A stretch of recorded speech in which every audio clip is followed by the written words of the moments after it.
So in today's video, we're going to talk about the top 10 absolute must-sees on your trip to Rome.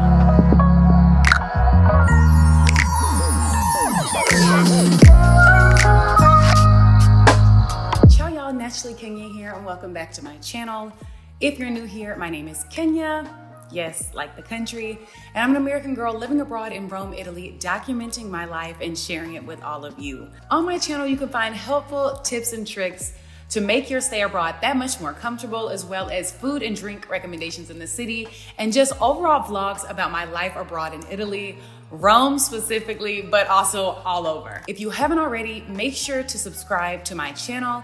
Hit that notification bell so you get notified every time I upload. If you don't find me on YouTube, I'm 100% active on Instagram, so you can also find me there. And if you ever have any questions, just shoot me a DM. I try to get back to you guys as fast as possible. Before getting into the absolute must-sees on your trip to Rome, I do want to mention one brief point, and that is that you definitely need to plan a few days to stay in Rome, Italy. So how many days should you actually spend in Rome?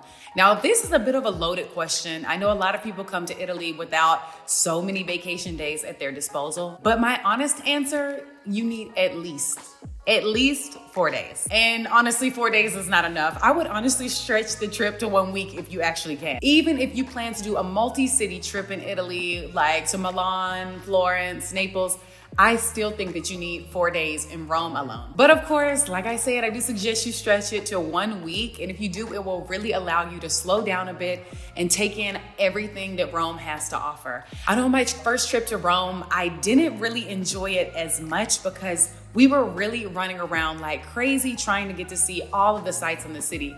It just wasn't enough time. So that's why I'm saying I really suggest at least 4, preferably 1 week. So let's get into a few fast Rome facts. So Rome is actually the capital of Italy with a population of approximately 3.5 million people. Yeah, it's a lot. Probably more than maybe you expected. Rome is also located in the region of Lazio, and it's just one of those cities that you have to visit in your lifetime. I'm going to get into 10 must-sees in no particular order that you absolutely have to see on your first trip to Rome.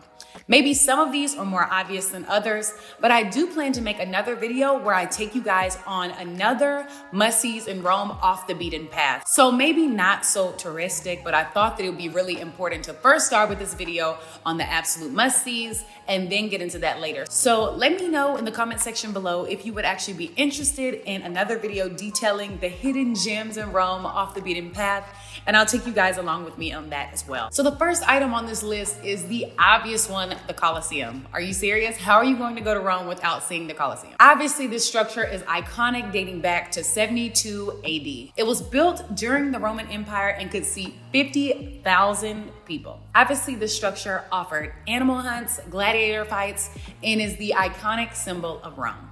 Not to be missed. The next on the list is actually the Roman Forum. If you want to experience the Roman Empire, this is where you go. It dates back to around 500 BC and is located between the Colosseum and Piazza Venezia. It's filled with many ancient temples and government buildings from back in the day, so I suggest you do book a tour with one of the guys there to really understand exactly what you're seeing, and also to better understand the political and social constructs of the old Roman citizens. The next on the list is actually Palatine Hill. This is one of the 7 hills of Rome. It is also the centermost containing ruins of Roman palaces and temples where the Roman emperors used to live. It is actually the oldest part of the city and is actually usually included in the price of the ticket for the Colosseum and the Roman Forum. So it's a package deal. So let's move on to St. Peter's Square / St. Peter's Basilica. I kind of grouped these two together. Piazza San Pietro is one of the most famous squares in the world, with St. Peter's Basilica dominating it as well. St. Peter's Basilica is also one of the largest churches in the world and really seen as the holiest site for the Catholic Church. Another site not to be missed is that you can actually climb your way to the top of the dome, which is still on my to-do list, with beautiful, spectacular views over the city of Rome. Moving on to the next, which are the Vatican museums. This 1,400 room facility is not to be missed. It is an all-day activity. Guys, it is an all-day activity. I don't even know how long it took me to go through the Vatican museums the first time I went. It has sculptures and art collected throughout the centuries, owned by the Catholic Church. But most importantly, I don't know about most importantly, but The last room, or the last sala, actually brings us to another item on this list, and that is the Sistine Chapel. Just iconic, iconic, iconic, and a must-see. It was designed by Michelangelo, with the ceiling showing his most famous work of art, The Last Judgment. The frescoes are the most famous and really breathtaking. I'm dying to go back, haven't been in such a long time, but it's definitely on my list for a revisit. So let's go to the next item on the list, and that is the Pantheon. Now, in my opinion, I am most impressed by this structure in Rome. I don't know, it's just something about the architecture and engineering. I mean, that is still the largest unsupported concrete dome in the world. How is that possible?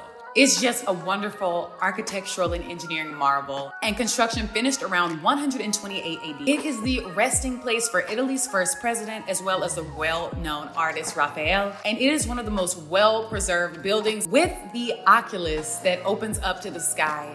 It does actually rain in the Pantheon, and the water falls into the drains, in case you were wondering, but it is completely open. So the oculus is just one of the most amazing sights I think I've ever seen in Rome. The next on the list, the Trevi Fountain. Again, iconic, just iconic, beautiful, and a staple in your visit to Rome. In this 18th century fountain, you definitely have to toss in a coin and make a wish so you can come back to the city. And I actually made a vlog visiting the Trevi Fountain, so if you haven't seen it, I'll link it here, as well as the description box below, where I take you guys with me on a Follow Me series. So that's a nice playlist I have on my channel with all of these videos where I take you around the city of Rome. And so you'll find a few fun facts in that video as well, with more details about the Trevi Fountain. So the next item on our list, number 9, is Piazza Navona. Just let the elegance surround you as you people watch and enjoy an aperitivo in one of the most famous squares in Rome. In this square, you're actually gonna find 3 fountains, one of them being the most famous by Bernini, called the Fountain of Four Rivers. The last item on the list is actually the Spanish Steps, or Piazza di Spagna. You know what's funny? I think on my first trip to Rome, I actually completely missed seeing the Spanish Steps. Don't ask me how, but I did tell you guys 3 days is not enough to visit the city, so I'm really not surprised I missed them. The steps actually lead you to the church at the top, with Bernini's ship-shaped fountain in the square below. Now, of course, this list is not an all-encompassing list of things you have to see in Rome. I mean, there's so many things to see. You really can't see it all. I know I haven't seen it all, but I think this is a really great video for you to use as your first planning point for your trip to Rome. So if you like this video, make sure to give it a thumbs up. If you haven't already, make sure to subscribe to my channel. Hit the notification bell so you get notified every time I upload. Don't forget to follow me on Instagram, and I will see you guys in the next one. Ciao, y'all.